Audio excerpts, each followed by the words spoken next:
छत्रपती शिवाजी महाराजांची आज शिवजयंती, जेनझीच्या भाषेमध्ये आज बर्थडे. जेनझी हा शब्द आता सध्या खूप फेमस झालेला आहे.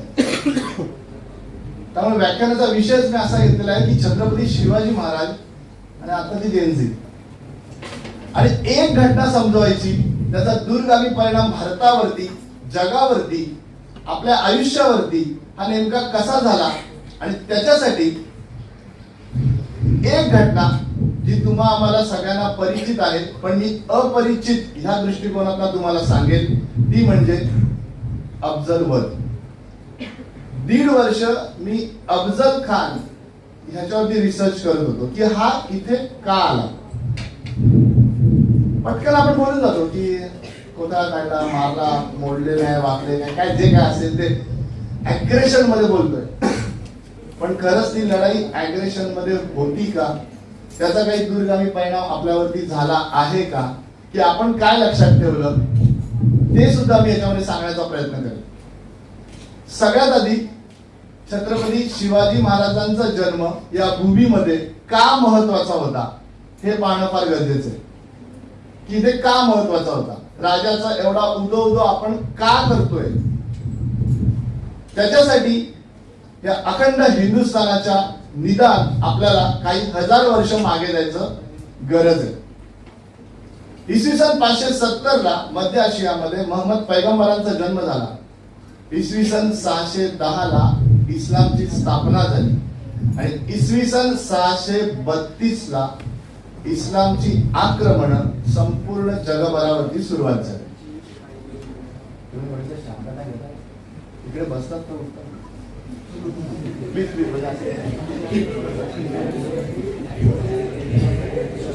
प्लीज हसू नका, खरं ते सांगितलं. तर इस्लामचा जन्म 610 ला झाला. 632 ला इस्लामची आक्रमण संपूर्ण जगभरावरती व्हायला सुरुवात झाली. भारत देशावरती पहिलं आक्रमण इसवी सन 637-38 ला झालं. 711 ला जे बोललं जातं ते नाही, त्याच्या आधी झालेलं आहे. 637-38 ला इस्लामचा जो उमर नावाचा खलिफा होता, त्या खलिफाने ठाणे जिल्ह्यातल्या मुंब्रा, कळवा आणि दिवा या परिसरामध्ये हे आक्रमण केलं होतं. हे आक्रमण प्रताप बिंब नावाच्या सरदाराने परतावून लावलं. हे भारत देशावरती झालेलं पहिलं आक्रमण होतं.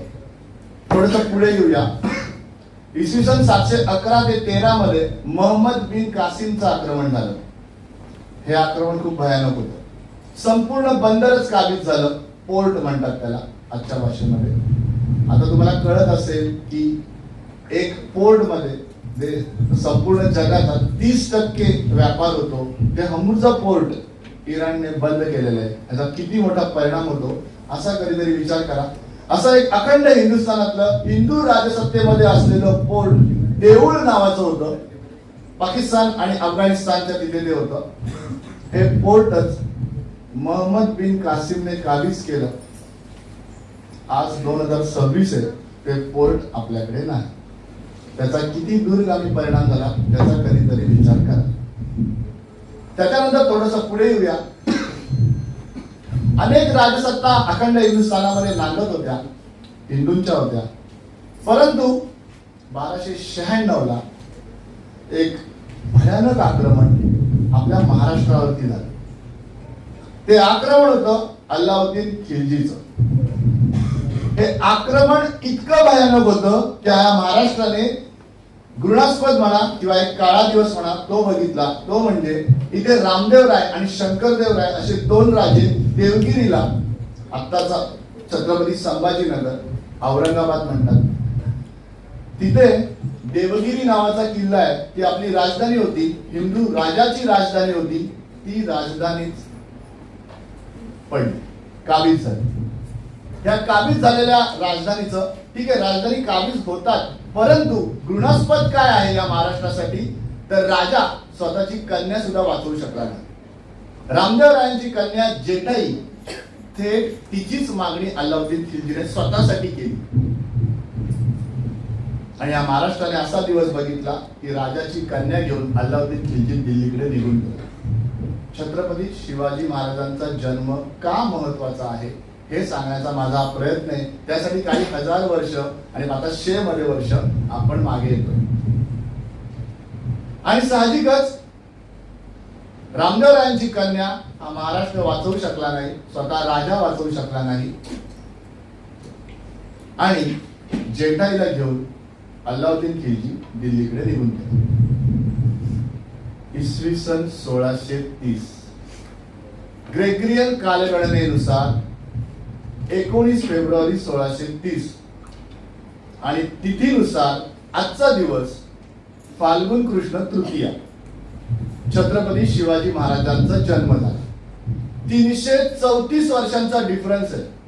त्या 334 वर्षामध्ये हिंदूंना राजधानीच नव्हती, हिंदूंना राजाच नव्हता आणि हिंदूंना कोणी वाली सुद्धा नव्हता. काय अवस्था झाली असेल नक्कीच इमॅजिन करा. काय अवस्था झाली असेल. घरातल्या कर्त्याला पकडून शिरच्छेद केला जातोय. घरातल्या महिलांचे, आया बहिणींचे अब्रू लुटली जाते. माझं संपूर्ण व्याख्यान हे ससंदर्भ असेल, याच्यामध्ये कुठेही काल्पनिक नसेल, वाक्य कोणती येणार नाही. जिथे जर असेल तिथे जरच बोललं जाईल. मला असं वाटतं तेव्हा मला असं वाटतच बोललं जाईल. आणि जिथे संदर्भ असतील तिथे त्या पुस्तकांची मी नावं देईल. तुम्ही कधीही जाऊन ते चेक करा. त्यात चुकीचं आढळलं तर मला सांगा. तर हे सगळं ससंदर्भ मी सांगण्याचा प्रयत्न करतोय की 334 वर्ष या अखंड हिंदुस्थानामध्ये जे काही राजे होते त्यांचं पतन झालं होतं. इस्लामिक राजसत्तांनी संपूर्ण काबीज केलं होतं आणि महाराष्ट्राला, खास करून आपल्या महाराष्ट्राला राजाच नव्हता. मल्लिक काफूर येत होता, लचके तोडून जात होता. अल्लाउद्दीन खिलजीची काही माणसं येत होती, लचके तोडून जात होती. इमादशाही, फरीदशाही, निजामशाही, कुतुबशाही, आदिलशाही असा अनेक शाह्या होत्या. मराठेशाही कुठे दिसत नाही त्यावेळेला. म्हणजे काय अवस्था असेल याचा विचार करा. आणि मग त्यानंतर छत्रपती शिवाजी महाराजांचा जन्म का महत्वाचा आहे की 334 वर्ष महाराष्ट्राचे लचके तोडले जात होते. देव, देश आणि धर्म सगळंच संकटात होतं. अहो, मंदिरात देवच नव्हता, मंदिरच राहिली नव्हती. कुठे करणार हिंदू प्रार्थना? विचार करा. आणि म्हणून इथे एक वाक्य मला आढळतं. गोविंद सखाराम सरदेसाईंचं मुसलमान रियासत नावाचे 2 खंड आहेत आणि त्यामध्ये असं लिहिलेलं आहे की ज्या वेळेला मोहम्मद बिन कासिमने या भारतावरती आक्रमण केलं त्यावेळेला त्याने आपल्या अनेक कन्या तो घेऊन गेला आणि ह्या कन्यांचा, मला सांगायला सुद्धा लाज वाटते, या कन्यांचा त्याने काबूलच्या बाजारामध्ये विवस्त्र बाजार भरवला. विचार करा. आणि ती ओळ अशी दिलेली आहे, दुखतारे ए हिंदुस्तान निलामी 2 दिनार. याचा अर्थ असा होतो की दुखतारे म्हणजे कन्या. कोणाची कन्या? हिंदुस्तानची कन्या. किती रुपयात विकतो आम्ही? 2 दिनार मध्ये विकतो. विचार करा काय अवस्था असेल या महाराष्ट्राची, या भारताची, या अखंड हिंदुस्थानाची. आणि मग छत्रपती शिवाजी महाराजांचा जन्म मला यासाठी महत्वाचा वाटतो. मगाशी म्हटल्याप्रमाणे 19 फेब्रुवारी 1630 ग्रेगरियन कालगणनेनुसार आणि फाल्गुन वैद्य तृतीया तिथीनुसार छत्रपती शिवाजी महाराजांचा जन्म पुणे जिल्हा जुन्नर तालुक्यामध्ये शिवनेरी या गडावरती झाला. भोसलेंना कुलदीपक मिळाला. अखंड हिंदुस्थानाला हिंदूंचा राजा मिळाला. अहो, इतकंच काय, देव, देश आणि धर्म वाचवणारा एकच माणूस जो खणखणीत म्हणजे छत्रपती शिवाजी महाराज आपल्याला मिळाले. पहिली 6 वर्ष राजे बँगलोरात गेले. तिथून ना ते हम्पी बघायला गेले होते. कोणी कधी बघितलं असेल तर लक्षात घ्या, विजयनगर, हम्पी. मी स्वतः तिथे जाऊन आलेलो आहे. पहिली 6 वर्ष मुलांच्या आयुष्यामध्ये फार महत्वाची असतात. कारण त्याला म्हणतात ना, बाळाचे पाय पाळण्यात दिसतात. ते 6 वर्षांचा कालावधी येतो. त्याच वेळेला मुलाचं करिअर ओळखता येतं. 16 संस्कारांमध्ये ज्या वेळेला तुम्ही पाहता त्यावेळेला त्याचं ते करिअर कसं ओळखायचं ते सुद्धा त्यांनी दिलेलं आहे. आणि मी स्वतः आर्किओलॉजी करताना असाइनमेंट केली होती 16 संस्कारांवर.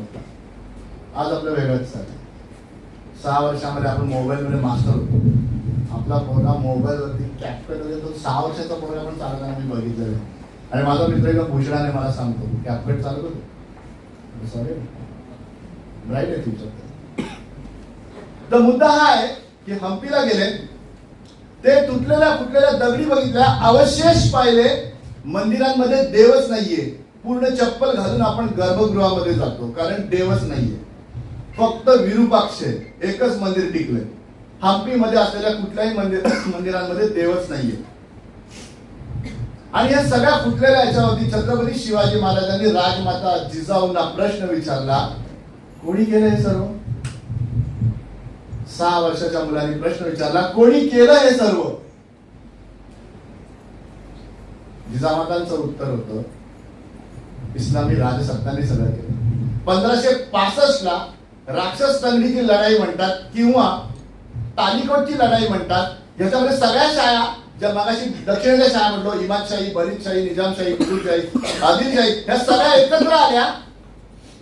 रामरायाला जिवंत सापडला त्यामध्ये, तो राक्षस तंगडीच्या लढाईमध्ये. हा जिवंत सापडलेला रामरायाला शिरच्छेद करण्यात आला आणि त्याचं फक्त मुंडकं जे आहे ते सांडपाण्यावरती लावण्यात आलं. त्याच्या तोंडातनं सांडपाणी बाहेर पडलं असं लावण्यात आलं. मृत्यूची विटंबना किती करावी त्याचं एक ज्वलंत उदाहरण आहे. 1565 ची लढाई होती. या अखंड हिंदुस्थानाने ना 3 राज्याभिषेक बघितले. श्रीरामाचा राज्याभिषेक बघितला. श्रीराम हा टेक्निकल विषय ना, तर टेक्निकल विषयामध्ये मी सांगेन की प्रभू श्रीराम हे महाराष्ट्राचे राजे होऊन जातात एका फटक्यात, कारण त्यांचा राज्याभिषेक महाराष्ट्रात झाला. दुसरा राज्याभिषेक बघितला होता तो विजयनगर मध्ये बघितला होता. आणि तिसरा राज्याभिषेक म्हणजे आपले छत्रपती शिवाजी महाराजांचा राज्याभिषेक. 2 राज्याभिषेकांपेक्षा तिसरा राज्याभिषेक मला महत्वाचा वाटतो, कारण त्याच्यामुळेच, त्या एका राजामुळेच आज आपला धर्म टिकला. मंदिराला कळस राहिले आणि दारात तुळस राहिले. शिवाजी महाराजांनी राजमाता जिजाऊंना प्रश्न विचारला, कोणी केलं हे सर्व? त्याचं उत्तर आलं की इस्लामी राजसत्तांनी हे सर्व काही केलं. आणि हे करताना राजांचा दुसरा प्रश्न आला, लढाई धार्मिक होती? येस, ही लढाई धार्मिकच होती. ही जागा वाढवण्यासाठी लढाई नव्हती, ही लढाई धार्मिकच होती. कारण आमचा देव फोडतायत, आमचा देश लुटतायत, आया बहिणींना जाऊन विकतायत, मग हा धार्मिक लढाई नाहीये ही. आणि मग मात्र राजमाता जिजाऊंनी शिवाजी राजांना सांगितलं, यातून तुला बाहेर काढायचंय सगळ्यांना. बाळाला झोपवण्यासाठी अंगाई म्हटली जाते. राजमाता जिजाऊंनी बाळाला उठवण्यासाठी अंगाई म्हटले की तू झोपू नकोस, त्या महाराष्ट्राला तुला बाहेर काढायचंय. हा पिचलेला महाराष्ट्र, गुलामगिरीत अडकलेला महाराष्ट्राला तुला बाहेर काढायचंय. विचार करा. आणि मग मात्र 6 वर्षांनी छत्रपती शिवाजी महाराज पुण्यात आले. पुण्याची अवस्था अतिशय भयानक होती. पुण्यावरती गाढवाचा नांगर चालवला होता आणि जागोजागी लोकांच्या कत्तल केल्या होत्या. जसं रस्त्याने तुम्ही जा तिथे फक्त प्रेतांचा खच पडला होता, पुन्हा राहिलंच नव्हतं. पहिले छत्रपती शिवाजी महाराज पुण्यात आल्यानंतर कसब्याला गणपतीची पुनर्प्रतिष्ठा करण्यात आली, जो आता कसबा गणपती मानाचा पहिला गणपती आहे. आणि त्याच्यानंतर पुण्यामध्ये सोन्याच्या नांगराने जमीन नांगरण्यात आली, दूध शिंपडण्यात आलं, भूमी जी आहे आपली ती पवित्र करण्यात आली आणि त्याच्यानंतर सगळी वस्ती तिथे राहायला सुरुवात झाली. परंतु म्हणतात ना की सपाट जमिनीवरती आपण त्या काळामध्ये 350 वर्षांपूर्वी राहणं घातक असतं. म्हणून आज तुम्ही विचार कराल की आपल्या महामार्ग बघा किंवा राज्यमार्ग बघा, तिथून आपली गावं आतमध्ये असतात. त्याला कारण असे की सह्याद्रीच्या पायथ्याला आपली गावं असतात. ज्या गावांच्या मागे पुढे पूर लिहिलेलं असतं ना, दामापूर किंवा विजयपूर अशी जे पूर लिहिलेलं असतात ती गावं प्राचीन असतात. त्याला कारण असे की स्वतःचा जीव वाचवण्यासाठी या लोकांनी तिकडे जाऊन वस्ती केली, जेणेकरून महामार्गावर येणारी आक्रमण आपल्याकडे येणार नाही. भूगोल पण किती महत्वाचा असतो. आणि मग मात्र पुण्यामध्ये राहायला सुरुवात झाली. पण तिथे राहणं थोडं घातक होतं आणि म्हणून छत्रपती शिवाजी महाराजांनी राजगडकडे प्रयाण केलं. आता राजगडवरती भोसले कुटुंब राहते आणि तेवढ्याच वेळामध्ये सरलष्कर शहाजीराजे भोसलेंनी आपल्या गोटातली काही माणसं छत्रपती शिवाजी महाराजांना विद्या शिकवण्यासाठी पाठवली.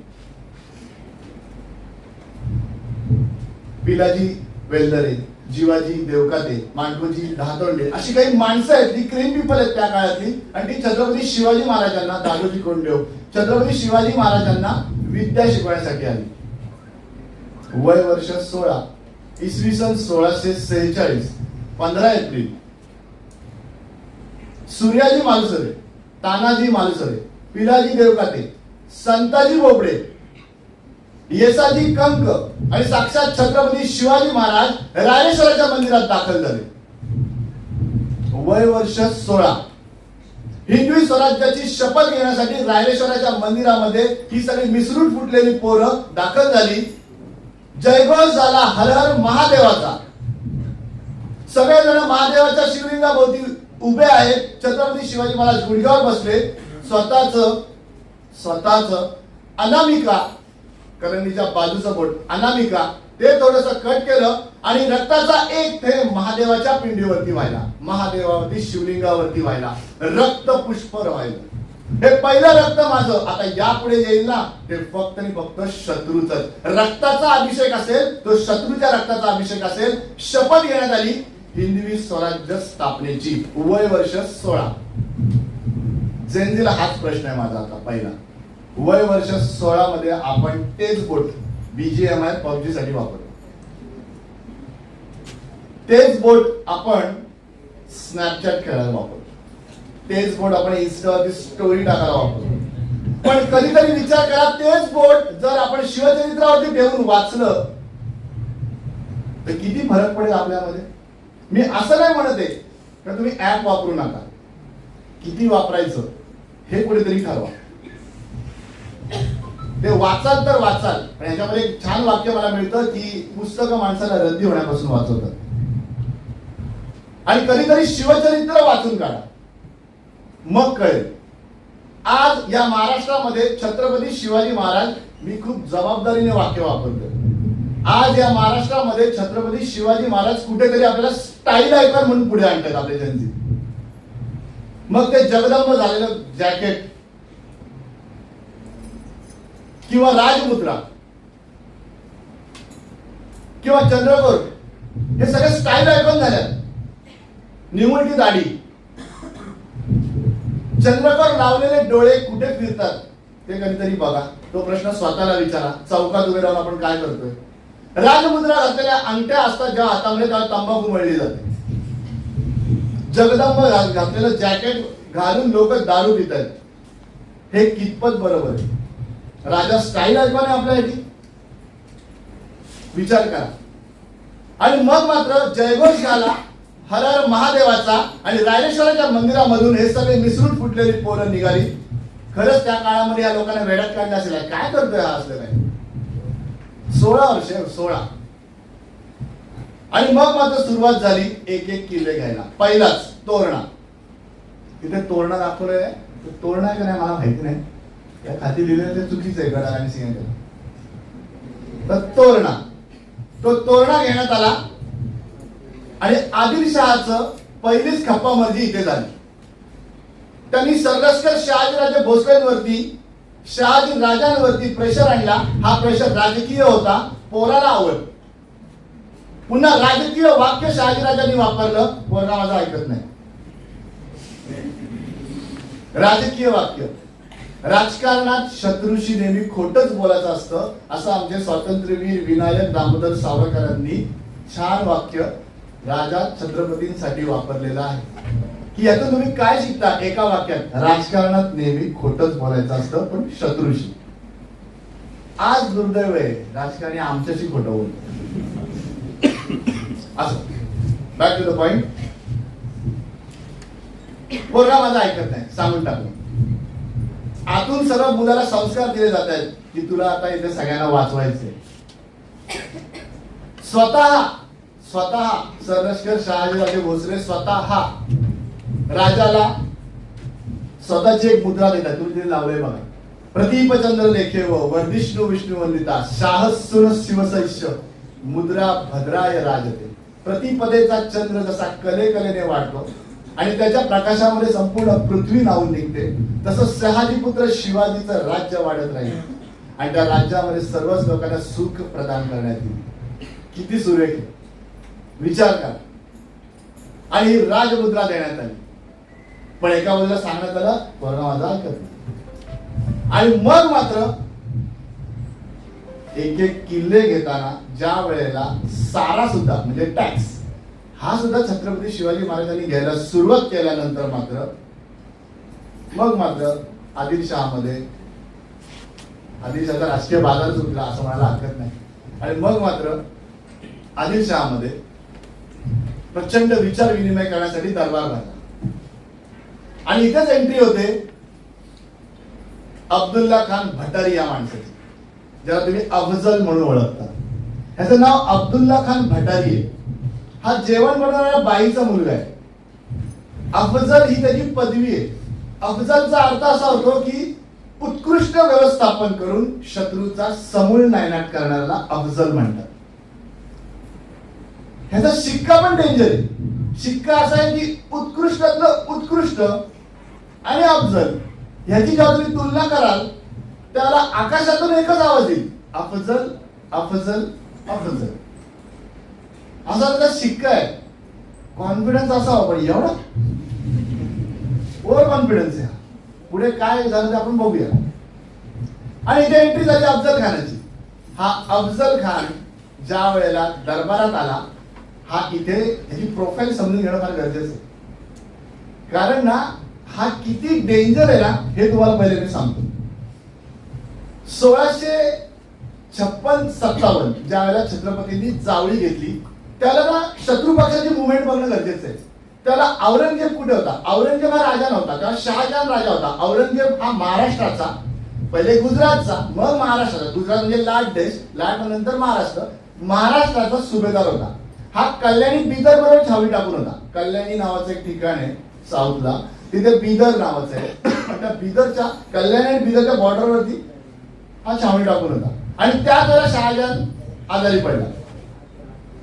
बापावरती जास्तच प्रेम, कारण राज्य मिळवायचं होतं म्हणून औरंगजेब घाई गडबडीत होता.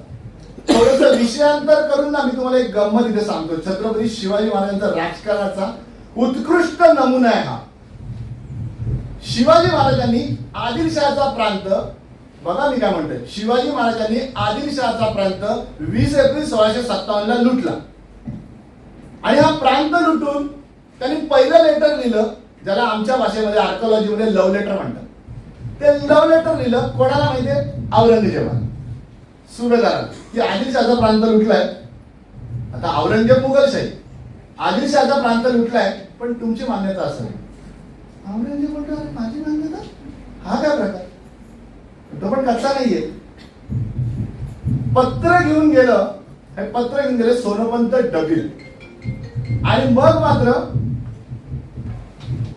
त्यांनी सांगितलं, सोनोपंत डबीराने, एकदम स्क्रिप्टेड आहे हे सगळं. त्यांनी सांगितलं की आदिलशहाचा प्रांत काही लुटलाय शिवाजीने, आणि मी ते एकेरी बोलतो आणि पत्रात एकेरी आहे. आदिलशहाचा प्रांत इथे लुटलाय शिवाजीने आणि त्याला तुमची मान्यता असावी. तो माझी मान्यता आहे. आणि मग लगेचच त्याने मानाचा वस्त्र, मानाचा घोडा, मानाची कट्या छत्रपतींना दिली. मग सोनोपंत डबीराने ना दुसरा पत्ता हलवला. त्यांनी म्हटलं की शिवाजीचं राज्य एवढंसं छटाकभर राज्य, तुमचं राज्य एवढं मोठं, कधीतरी दाखवा ना सैन्य रचना. औरंगजेबाचा मावस भाऊ आसद खान, तो तिथे वजीर होता, आणि लगेच वजीर सांगितलं दाखवा रे राज्य आपलं, दाखवायला सैन्य वगैरे कसे, दाखवा ना राफेल वगैरे कसे तुमचे, मिक्स काय काय आहे तुमच्याकडे, सुखोई वगैरे काय असं. आणि मग मात्र आसद खान सोनोपंत डबीराला घेऊन दाखवलं त्यांनी, हे आमच्यावर एवढे घोडे आहेत, एवढे उंट आहेत, बाकीचे मुघल म्हणे मी तर सगळी गाढव आहेत, एवढं असं असं अमुक, एवढे तमुक, तेवढे सगळं भरभरून दाखवलं त्यांनी. दिनांक 23 एप्रिल 1657 ला एक पत्र रवाना झालं कल्याणी बिदर मधून. छत्रपती शिवाजी महाराजांसाठी ते पत्र होतं. गुप्तहेरा मार्फत ते पत्र राज्यामध्ये आलं, राजगडला, आणि सांगितलं की औरंगजेबाची जुन्नर पेठ लुटा. हा येडा इथे उंट वापरतो. सह्याद्री उंट कधी येणार? उंट तर वाळवंटाचा जहाज आहे, सह्याद्रीवर हे कसे येणार? आणि यांचा स्पीड पाहता ते आपल्यापर्यंत कदापिच पोहोचू शकत नाहीत. सोनोपंत डबीरांनी पत्र फटाफट रवाना केलं. बस सूत्र हल्लं, जुन्नर पेठ लुटली. जगाच्या इतिहासातली सगळ्यात श्रीमंत शहर त्या काळातलं जुन्नर आहे, मग सुरत आहे. जुन्नर लुटण्यात आलं. असं लुटलं शिवाजी महाराजांनी, कारण महाराजांना माहिती हा येणारच नाही, उंटामुळे येणार नाही, बाप आजारी पडलाय ना, तो तिकडे धावणार आहे. या सगळ्या गडबडीमध्ये पेठ जुन्नर लुटली. दिनांक 30 एप्रिल 1657. आता मात्र सोनोपंत डबीरांचे जावई रघुनाथपंत कोरडे पत्र घेऊन गेले. माफीनामा होता हा. सॉरी यार, चुकून लुटली. हे लोकांनी सांगितलं होतं मी नका लुटू, येण्याची माझी ते लुटली. राजकारणाचा उत्कृष्ट नमुना. औरंगजेब म्हणतो ठीक आहे जाऊ, चला जाऊ दे, मला पण जायचंय दिल्लीकडे. केलं मा. राजकारणाचा उत्कृष्ट नमुना होता, पण औरंगजेब कच्चा नव्हता, हेही कुठेतरी लक्षात ठेवा.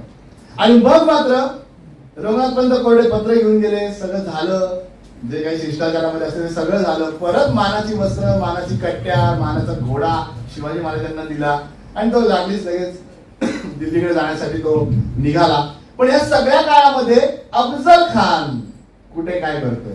हा आदिलशाह मध्ये असलेला अफजल खान बरोबर कल्याणी तिथे तिथे छावणी टाकून होता एका खिंडीमध्ये. आणि औरंगजेब बी पॉइंटला होता, ए पॉइंटला अफजल खान होता, मध्ये खिंड होती. ह्याच खिंडीमध्ये एक मोठं राजकारण घडलं.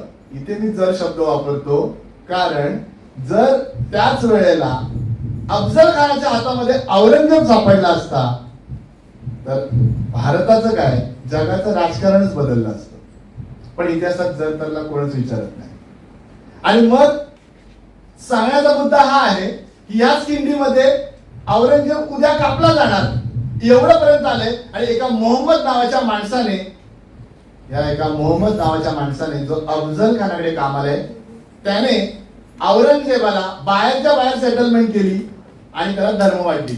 एका रात्रीत औरंगजेब पळून गेला.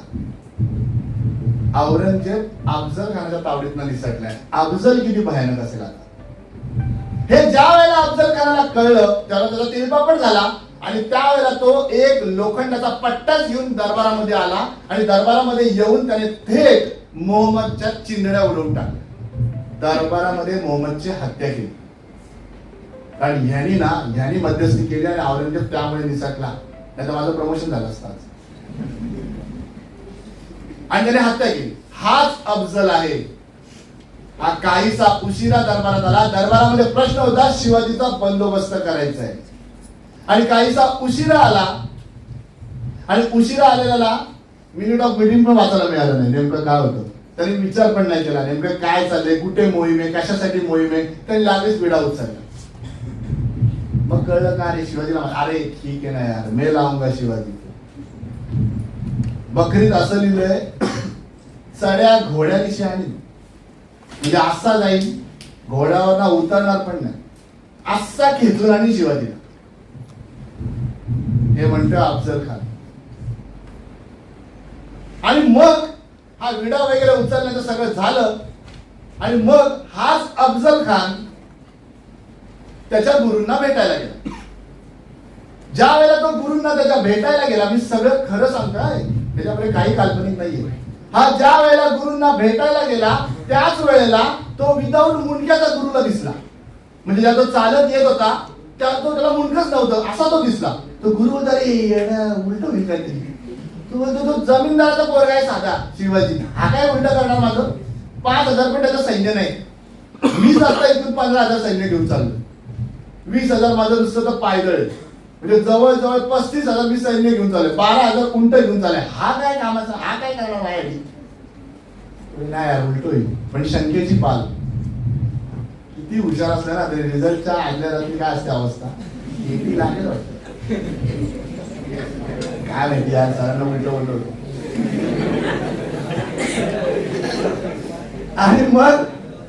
आणि मग गुरुने ज्या वेळेला सांगितलं हे उलट होईल त्यावेळेला त्यांनी सगळं फाट्यावर बांधलं. असं काय होत नसतं. मी बघेन, जमीनदाराचा पोरगा आहे, सगळं काही कॉन्फिडंट, ओव्हर कॉन्फिडंट, जे काही म्हणायचं ते म्हणा. आणि त्याच्यानंतर हाच अफजल खान ज्या वेळेला घरी आला, शंकेची पाल चुकचुकली, केटी लागेल का. आणि मग त्याला किती बायका आहेत माहितीये का? 62 बायका आहेत. लगेच खुश झाले रे. 62 बायका रे, 62 बायका आहेत. आणि ह्या 62 बायकांना कधीतरी विजापूरला गेला तर ब्लॅक टुरिस्ट पॉइंट नावाने एक पर्यटन क्षेत्र आहे, तिथे 63 कबरी आहेत. 62 कबरी ह्या त्याच्या बायकांच्या आहेत. आणि एक कबर त्याच्या बहिणीची आहे, ती कालांतराने मेली म्हणून तिथे तिला पुरली. 62 बायकांना याने बोलवलं, सांगितलं का मी जर मेलो ना, तुम्ही दुसऱ्या बरोबर लग्न करा. आणि त्याच्यासाठी ते नको व्हायला म्हणून ज्याच्यामध्ये तो स्विमिंग करायचा, त्या तलावाचं नाव होतं, त्या तरण तलावाचं नाव होतं सुरुंग बावडी. या सुरुंग बावडीमध्ये प्रत्येकीला बुडवून ठार करण्यात आलं. आणि अफजल स्वतः बुडवत होता, प्रत्येकीला दाबून धरायचा खाली, खलास. आणि प्रत्येक बाईला असं ठार करण्यात आलं, कारण तुम्ही गडबड कराल. ह्या एकाच विचाराने शंकेची पाल चुकचुकली होती, उद्या मेलो तर. आणि प्रत्येक बाईला ठार करण्यात आलं. कधीतरी विजापूरला जाऊन ब्लॅक टुरिस्ट पॉइंट बघून या, बाजूला अफजलची पण समाधी ना, कबर आहे, पण तिथे अफजलच नाहीये. कारण त्या काळामध्ये ती त्यांची फॅशन होती यार, की आपण आधीच सगळं काही व्यवस्थित करून ठेवू, कयामत का दिन जब आएगा तब अल्लाह नीचे आएगा, असं आहे लिहिलेलं आहे. मी स्वतः कुराण वाचलंय, असं मस्करी तर नाही बोलत मी, खरंय. आणि हा असा अफजल विजापुरातून निघाला मार्च महिन्यामध्ये. मार्च 1659 ला हा विजापुरातून निघाला. एक टळटळीत दुपारे मजल दरमजल करत विजापूरच्या बॉर्डरवरती आला. आणि त्या सीमेवरती एक गडबड झाली, ती मराठ्यांनी केली होती की नव्हती इतिहासाला माहिती, याच्या आम्हाला काहीच माहित नाही.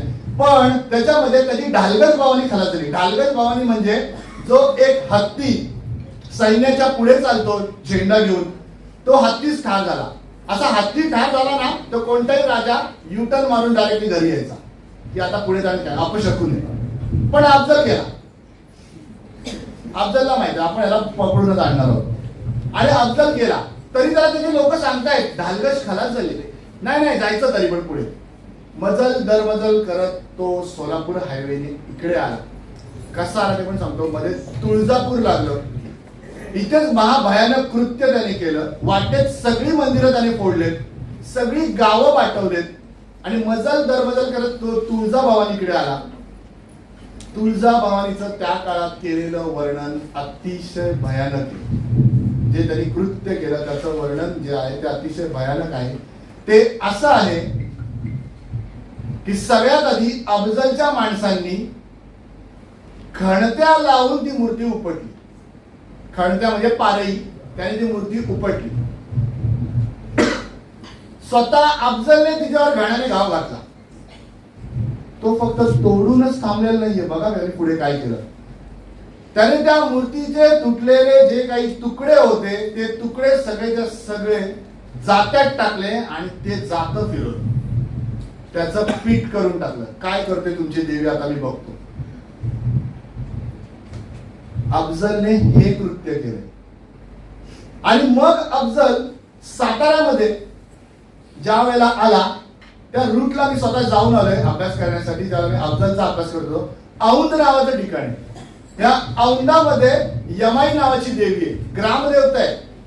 जगातली सगळ्यात उंच दीपमाळ यमाईची दीपमाळ आहे. 75 फूट उंचीची दीपमाळ आहे. थंडीत गेला तर ढगात गेलेली असते दीपमाळ, एवढी जबरदस्त दीपमाळ आहे. अफजल त्या दीपमाळच्या प्रेमात पडला आणि बोला की ही दीपमाळ राहू द्या, बाकी यमाई फोडा. तिथे यमाई फोडण्यात आली, मंदिर फोडण्यात आलं. आणि मग तो म्हणजे फलटण मधून तो तिथे आला, औंधात आला. औंधातला तो मग वाईत आला. आता इथेच सगळ्यात मोठं राजकारण आहे. हा वाईमध्ये आल्यानंतर सगळ्यात पहिले त्यांनी छावणी टाकली. त्या गावाचं नाव आहे बावधन. कधी तुम्ही महाबळेश्वरला गेला तर तिथे भिलार नावाचं गाव आहे, पुस्तकांचं गाव, भिलार त्याचं नाव, असं त्याचं स्लोगन आहे. या भिलारच्या पुढेच साधारणतः 5-7 किलोमीटर वरती बावधन नावाचं गाव आहे. या बावधनची आता तिथे झेडपीची शाळा आहे, त्याच तिथे त्यांनी छावणी टाकली होती. तिथे विहीर पण आहे, त्या विहिरीचा तो पाणी पाहिलेला आहे, तिथे त्यांनी छावणी टाकली. पहिला राजकीय पत्ता इथेच हलवण्यात आला. 2 वकील नेमण्यात आले. अफजलकडनं कृष्णाजी भास्कर कुलकर्णी आणि आपल्याकडून पंताजी काका म्हणजे गोपीनाथ पंत बोकील. शिवाजी महाराजांच्या बाबतीमध्ये एक वाक्य प्रकर्षाने जाणवतं अभ्यासामध्ये का आपल्याला ज्या वेळेला प्रत्येक युद्ध दिसतं त्या युद्धामध्ये प्रत्येक वेळेला वेगवेगळा वकील आहे, एकच वकील सगळे नाव वापरला. हे त्या काळात एवढे LLB झाले लोक होती. आता रिअल इस्टेटचं काम करतात ती लोक. तर मग या 2 वकील नेमण्यात आले, पंताजी काका आपल्याकडून आणि तिकडून कृष्णाजी भास्कर. आता या दोघांचे एकमेकांकडे सतत येणं जाणं चालू झालं. छत्रपती शिवाजी महाराज सप्टेंबर 1659 ला राजगडला आहेत आणि इथे एक दुर्दैवी घटना घडली आयुष्यामध्ये. शंभू बाळांची आई सईबाई बाळंत रोगामुळे खलास झाली, हे जग सोडून गेले. छत्रपती शिवाजी महाराजांची पहिली पत्नी आणि या राज्याची पट्टराणी सईबाई, शंभू बाळांची आई, जिजामातांची सून, हे जग सोडून गेले. एवढूस शंभू बाळ, दुधाची भ्रांत आहे, काय करणार. सप्टेंबर 1659 ला सगळी क्रियाक्रम करून छत्रपती शिवाजी महाराज किती जड अंतःकरणाने ते राजगड उतरले असतील याचा कधी विचार केलाय का? कारण नोव्हेंबर मध्ये अफजलचं युद्ध आहे, फक्त 1च महिन्यामध्ये जातं. ओव्हरऑल 100 दिवस पडतात. या 100 दिवसांमध्ये छत्रपती शिवाजी महाराजांची केवढी घालमेल झाली असेल. आपली बायको वारली, बाळ लहान आहे, आई राजगडकडे, बाळाला कसं सांभाळत असतील. जड अंतःकरणाने राजा राजगड उतरून प्रतापगडकडे जेव्हा आला असेल, आम्ही त्याचा विचार कधी केलाय का? आम्ही कोणतं युद्ध लक्षात ठेवलं? रणातलं. मनातल्या युद्धाविषयी आम्ही कोणच ऐकायला तयार नाही होत. आम्हाला ते ऐकायचंच नाही. किती जड अंतःकरण असेल, राजाची किती घालमेल झाली असेल याचा कधीतरी विचार करा. राजे प्रतापगडला आले. प्रतापगडचं बांधकाम फक्त 80% झालेलं आहे. प्रतापगडचं नाव ठरलेलंच नाही. प्रतापगड ढोपऱ्याचा डोंगर किंवा भोरप्याचा डोंगर अशी नावं येतात. ढोपरे लागतात चढायला म्हणून ढोपऱ्याचा डोंगर म्हणतात. रान आडवा गौड असा सातबारा आहे तिथला. आजही या महाराष्ट्रातला एकमेव प्रायव्हेट किल्ला म्हणून प्रतापगड आहे, जो मुळापासून छत्रपती शिवाजी महाराजांनी बांधलाय. मग तुम्ही मला बाकीचे किल्ले मॉडिफाय केले. सिंधुदुर्ग पूर्ण बांधलाय, खांदेरी पूर्ण बांधलाय, तसा प्रतापगड जमिनीवरती पूर्ण बांधलाय. ते समुद्राचे किल्ले झाले, प्रतापगड जमिनीवरती पूर्ण बांधलाय. आणि म्हणून आजही जो प्रायव्हेट प्रॉपर्टी मध्ये आहे तो महाराष्ट्र सरकार किंवा भारत सरकारकडे तो येतच नाही. आणि मग 80% काम पूर्ण झाले. भोरप्याच्या डोंगरावरती शेला पागोटा चढवा असं वाक्य आपल्याला आढळतं. हा शेला पागोटा म्हणजेच प्रतापगड. मोरोपंत पिंगळे त्याचं कॉन्ट्रॅक्टचं काम करतात सगळं काही. आणि मग राजे प्रतापगडला आले. वाई बावधनला अफजल आहे आणि इथेच एका दुपारी एक मोठं बघा निरीक्षण फार महत्वाचं असं आयुष्यात. कधी तुम्ही स्वतःचं निरीक्षण करा, कधी तुम्ही त्या जगाचं निरीक्षण करा, कधी तुमच्या मित्रमैत्रिणींचं निरीक्षण करा. निरीक्षण फार महत्वाचं असतं. पहिलं निरीक्षण नोंदवलं गेलं, पंताजी काकांनी नोंदवलं. ते म्हणजे एका टळटळीत दुपारी ते अफजलकडे आफ्टर लंच मीटिंग साठी गेले. अफजल झोपला नव्हता त्याला, अफजल जागाच होता. दुपारची वेळ होती आणि या अफजलने त्याला पपई खात होता. बघा किती निरीक्षण बारीक आहे हे. पपई खाता खाता सदा पंताजी काका तिथे उभे राहिले आणि त्यांच्या लक्षात आलं पपई तर गरम असते, गरमीत परत गरम खातोय म्हणजे हा तामसी आहे, नाडी याची तामसी असेल, त्याला विचार करण्याची शक्ती कमी असेल. निरीक्षण बघा, विचार करण्याची शक्ती कमी असेल. कारण काय, जो रागीट असतो तर काय पण डिसिजन घेता येणार नाही. शांत लोक व्यवस्थित डिसिजन घेऊ शकतात. आणि मग दुसरं निरीक्षण नोंदवलं गेलं. त्या माणसाने सदरा उचलला, अफजलने तोंड पुसलं, त्याला त्याचं पोट दिसलं. त्यांच्या लक्षात अरे हा चिलकत नाही घालत. दुसरं निरीक्षण फार महत्वाचं आहे. हा चिलकत घालत नाही हे पंताजी काकांनी येऊन राजांना सांगितलं. हा असाच आतमध्ये राहतो. हे खूप महत्वाचं निरीक्षण आहे. आणि त्याच्यानंतर ज्या वेळेला कृष्णाजी भास्कर आपल्याकडे आला तेव्हा त्याला निरीक्षण करण्याची ताकदच नाही. कारण आपण सगळ्या गोष्टी अशा गरीब दाखवल्या, काहीच नाहीये आमच्याकडे, त्यामुळे त्याला काही दिसलंच नाही.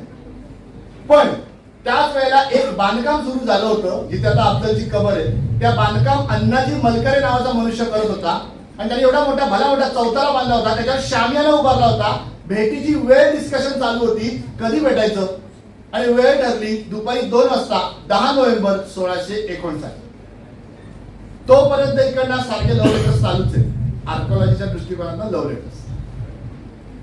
की तुम्ही आलात ते बरं झालं, मला फार आनंद झाला, तुम्ही आमच्या काकांसारखे आहात, आपण भेटूच. हे सगळं सतत पत्रामध्ये लिहिलं जाते शिवाजी महाराजांकडनं. अफजल पण हवेत. बावधनमध्ये राजकारण झालं. आता मात्र छावणी उठली. 8 नोव्हेंबर 1659 जावळीमध्ये आले. हे पण सगळं जावळीच आहे बावधन. पण आता जावळीत कोर जावळीत आली. जावळीमध्ये पार नावाच्या गावामधून थोडेसे पुढे आले, छावणी पडली आणि लगेचच त्याच रात्रीला म्हणजे 8 नोव्हेंबरच्या रात्रीला आपल्याकडनं मगाशी मी जसं बोललो का सकवारबाईंचे सख्खे भाऊ कृष्णाजी बंकी गायकवाड हे राजांचे मेवणे आहेत आणि राजांच्या तिथे ते फेस रिडिंगचं काम करतात की हा मनुष्य कसा आहे. आणि मग शिष्टाचारासाठी 8 नोव्हेंबरच्या रात्री ही सगळी मंडळी तिकडे गेली. संताजी बोबडे, पिलाजी वेलदरे, जीवाजी देवकाते, स्वतः कृष्णाजी बंकी गायकवाड हे तिथे गेले पुष्पगुच्छ घेऊन. आल्याबद्दल धन्यवाद. बस एक रात्र जाऊ दे, आता एक दिवस जाऊ दे की आपली मीटिंग फिक्स आहे. हे सगळं सांगण्यात आलं आणि मग सगळ्यात महत्वाचा पत्ता हलवला गेला की फेस रीड करण्यात आला अफजलचा. कृष्णाजी बंकी गायकवाडांनी फेस रीडिंग केलं. हा घात करेल, हा घात करण्यासाठीच आलेला आहे, हाच वार करेल हे त्यांनी सांगितलं. छत्रपती शिवाजी महाराजांना येऊन 8 नोव्हेंबरच्या रात्री अज्ञात दासाने पोवाड्यामध्ये सुंदर वाक्य 2 टाकली. राजा विचारी भल्या लोकांना कैसे जावय भेटावया, बंककर कृष्णाजी बोलला शिवबा सील कर अंगाला. बघा निरीक्षण किती महत्वाचे. तोपर्यंत वाघनखाचा शोधच लागलेला नाही. मारायचा कसा ह्याच्यावरती विचार विनिमय सुरू आहे. भक्त प्रल्हादाची गोष्ट आठवली आणि लागलीच सगळी सूत्र फिरली की आता वाघनख बनवायचं. 9 नोव्हेंबरच्या रात्री वाघनख बनून रेडी राजांच्या हातामध्ये आलं. आता ते लावायचं कसं, वापरायचं कसं, सगळं थोडंसं तिथल्या तिथे एक डमी प्रात्यक्षिक करण्यात आलं. बस जिंकतो आपण. अफजलची उंची 6 फूट 7 इंच आहे. छत्रपती शिवाजी महाराजांची उंची 5 फूट 3 इंच आहे. राजाचा कान अफजलच्या छातीला लागतोय, त्यामुळे नाडी कळते किती ठोके टाकतोय हा. 10 नोव्हेंबर 1659 दुपारी 2 ची वेळ ठरली. अफजल दुपारी 2च्या वेळेला 12 वाजता झाला. अण्णाजी मलकरेंनी उभारलेल्या चौतऱ्यामध्ये शामियानामध्ये अफजल येऊन थांबला आणि पहिलेच बोला या अल्लाह इतना बडा झुंबर. कारण तिथे आम्ही झुंबर लावले होते, तिथे आम्ही चिकदानीचे पडदे लावले होते, रेशमाचे कापडाचे लोड लावले होते, फुल अंबानी स्टाईल शामियाना उभारला होता. आणि मग मात्र तो गुंगार झाला, एवढा पैसा याच्याकडे. आणि त्याच वेळेला पंतजी काका म्हणजे सर तुमचंच आहे सगळं काय, फक्त भेट आणि आपण एक साईन करू मग ट्रेनी साईन होईल, हे सगळं तुमचंच आहे, तुम्हाला काही न्यायचंय ते न्या. कसं केलं जातं बघा, कसं फिरवलं जातं राजकारणात. आणि मग मात्र असं झालं की अफजल स्वतः सगळं बघतोय. भेट सशस्त्र होती, इथेच सांगतोय, निशस्त्र भेट नाही. भेट सशस्त्र होती. काय आणायचे ते आणा, राफेल आणा नाही तर बोफर्स आणा, काय आणायचे ते आणा, तुम्ही तुमचे आणा आम्ही आमचे आणतो, मग भेटूया. 10 लोक ठरले, 10 तुमचे असतील 10 आमचे असतील. शामियानामध्ये कोण कुठे उभं राहील ठरलंय. इथे 2 टीम मधला फरक.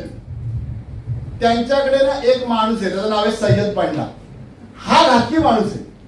या माणसाची खासियत अशी आहे, त्याची प्रोफाईल बघा आता काय आहे की तो 9 फुटांचा दांडपट्टा हवेत चालवतो.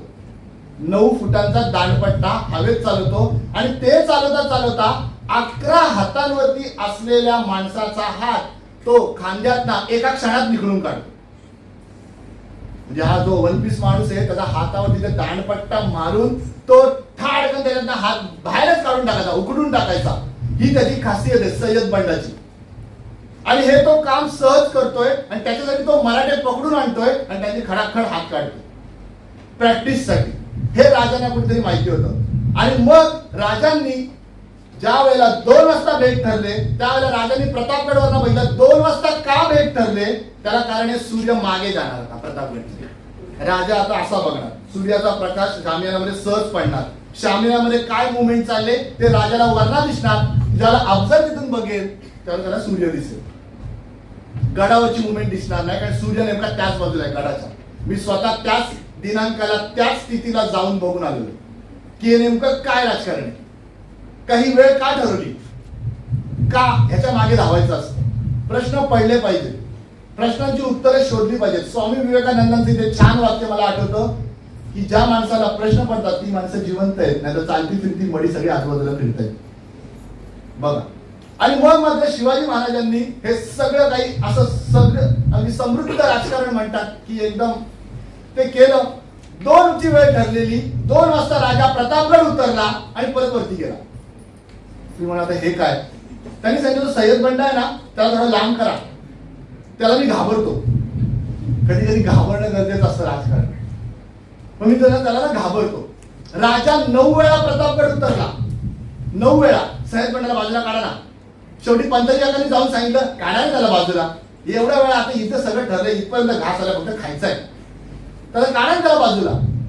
त्याला 11 हातांवरनं लांब करण्यात आला कारण तो लहानपट्टा घेऊन उभा आहे. बघा मुवमेंट 11 हातांवरून लांब करण्यात आलं. 2:30 वगैरे वाजले असतील. अर्ध्या तासात 9 वेळा प्रतापगड उतरून बघा मग कळेल तुम्हाला किती डेंजर आहे. आणि मग मात्र राजा साक्षात बघा राजा साक्षात संभाजी कावजी कोंढाळकर या माणसाला घेऊन राजा स्वतःची भवानी तलवार त्यांना दिलेली आहे. राजा आपला शामियानामध्ये येऊन उभा राहिला आणि पहिलाच प्रश्न आला अफजल खानाचा शिवा क्यों डर रहे हो.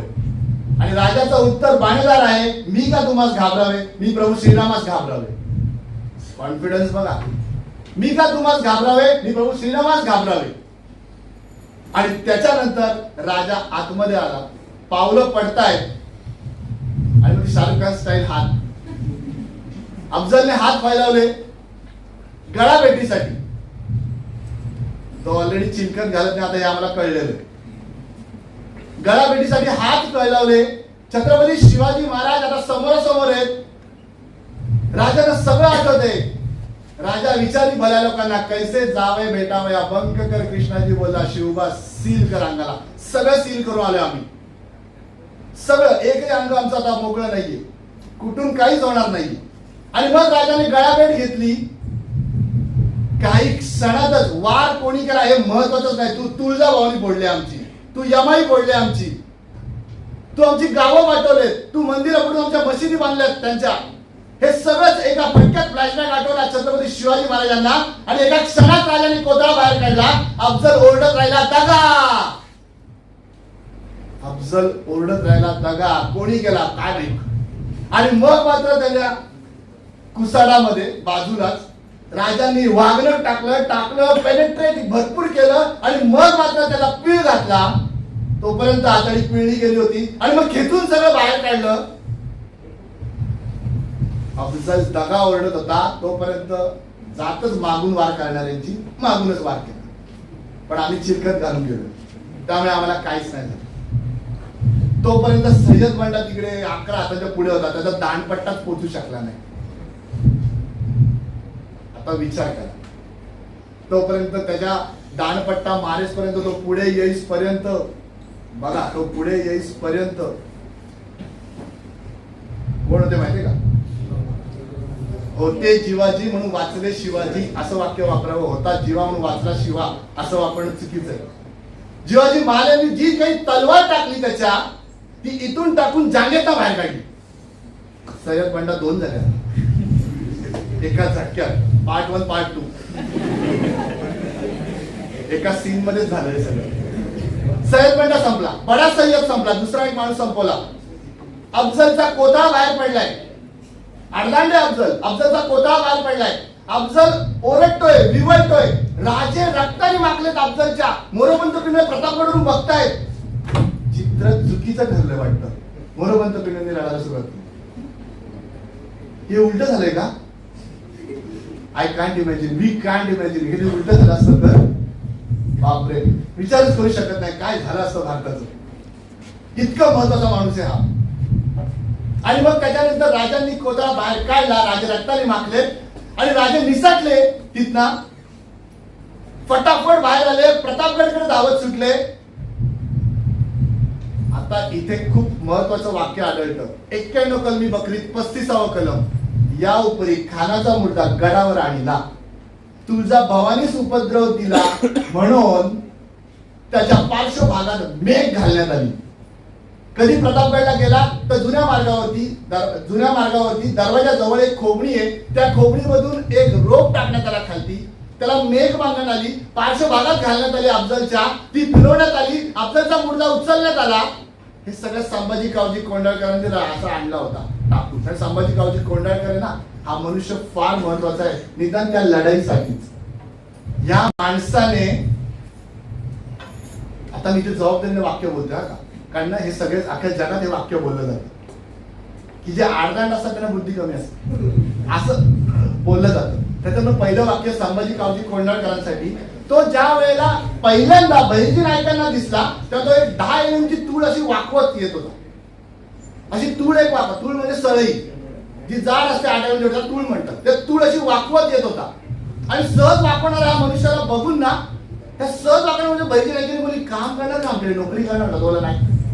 काय केलं नाही, ते बोले जेवायला भरपूर देईल. हा मग आता त्या पहिल्या वाक्याला हा पुरावा दोघी वापरला. तो हो बोलला, मग त्याला घेऊन आले आणि त्या सांगितले जेवायला भरपूर द्यायला, अर्धा बोकड संपवणारा माणूस आहे. आणि मग मात्र या माणसाने खानाचा मुर्दा पाठीवर टाकून घेऊन आला वरती. आता परत पुढचे वाक्य 91 कलमी बघितलं, 35वा कलम म्हणते, करणे फुंकली, वाद्य वाजली, नगारा झडला आणि अफजलचं शिर धडावेगळं करण्यात आलं. शिर कापण्यात आलं, त्याचं मुंडकं बाजूला, धड बाजूला, त्या शिराला लागलीच पिंजरा करण्यात आला. आणि हाच पिंजरा लगेच राजगडकडे रवाना झाला, कारण दाखवायचं होतं सरलष्कर शहाजीराजे भोसलेची दिंड यांनी काढली होती. छत्रपती शिवाजी महाराजांचा सख्या भाऊ संभाजीला यांनी मारलं होतं. अहो एवढंच नाही तर हाच मनुष्य घातकी होता, ज्याने आपली तुळजा भवानी फोडली होती. राजमाता जिजाऊंना दाखवायचं होतं आमचं प्रगती पुस्तक, आणि हेच प्रगती पुस्तक पिंजऱ्यात टाकून पाठवण्यात आलं. अफजलचा मुर्दा प्रतापगडला पुरलाय आणि अफजलचं मुंडकं राजगडला पुरलंय एका कोलाड्यामध्ये. छत्रपती शिवाजी महाराजांनी लागलीच निर्णय घेतला, अफजलचे 12,000 उंट काबीज केले. राजांचा चुलत चुलता मंबाजी भोसले सुद्धा राजांच्या विरोधात होता, तो निसटला. फाजल खान अफजलचा पुत्र, तो निसटला. हे सगळे निसटले, पण बऱ्याच जणांच्या कत्तली या जावळीमध्ये करण्यात आल्या. लगेचच राजांनी डिसिजन घेतलं, राजे स्वतः साक्षात कोल्हापूरकडे निघाले, त्याच्यामध्ये नेतोजी पालकर कोकणामध्ये निघाले. असे अनेक सगळ्या चारी बाजूला मोहिमा निघाल्या. एवढा मोठा पराक्रम केला म्हणून आम्ही बुलेटवर राहिली नाही काय, आता करणार एवढंच आणि दाखवणार एवढं. राजांनी लगेचच निर्णय घेतला, 2 महिन्यांनी राजा जिजामातांच्या दर्शनाला जाऊन पोहोचला. प्रतापगडचं युद्ध आम्ही का लक्षात ठेवतो तर फक्त अफजल मारला का नाही, त्याच्याबरोबर या महाराष्ट्रावरती, या भारतावरती, अखंड हिंदुस्थानावरती केलेलं आक्रमण अफजलचं कसं परतावलं, दहशतवाद असाच संपवावा लागतो. दुसरा ऑप्शनच नाही दहशतवाद संपवण्याचा. आणि मग मात्र राजांनी धडाधड सगळ्या मोहिमा उघडल्या, कोल्हापूर पर्यंत गेले, पन्हाळा काबीज केला. आणि त्याच्यानंतर अफजलचं युद्ध संपलं, परंतु निसटलेला फाजल परत अर्ध्या वाटेतना पन्हाळ्याला वेढा टाकण्यात आला. आता ते मी सांगत बसत नाही, माझं फक्त अफजल वधापर्यंतच होतं. तर हे युद्ध असं आहे. आणि ह्या युद्धामध्ये बघा, मी परत सांगतो, ह्या युद्धामध्ये एकही मराठा मारला गेलेला नाही, हे सगळ्यात महत्वाचे. सगळे मारले ते आदिलशहाची माणसं. कधीतरी दोन्ही बाजूंचा विचार करा. सप्टेंबर 1659 आठवा, सप्टेंबर 1659 नंतर नोव्हेंबर 1659 आठवा, आणि हा मधला जो महिना राहतो ऑक्टोबर, त्याच्यामध्ये राजाची घालमेल किती असेल ती आठवा. मनाला प्रश्न विचारा, 1 दिवसाची शिवजयंती झाली आता, 364 दिवस उरतात. त्यावेळेला आपण छत्रपती शिवाजी महाराजांना मानतोय का नुसतंच मानतोय जय भवानी जय शिवराय म्हणतोय? हे कधीतरी आठवा. आणि मग त्याच्यानंतर शिवचरित्र वाचणं गरजेचं आहे का हा प्रश्न स्वतःला विचारा. कधीतरी अभ्यास करा छत्रपती शिवाजी महाराजांचा. कारण तुमची आमची कल्पनाशक्ती जिथे थांबते ना तिथे छत्रपती शिवाजी महाराज नव्याने सुरू होतात. एवढं बोलून मी थांबतो. जय हिंद, जय महाराज.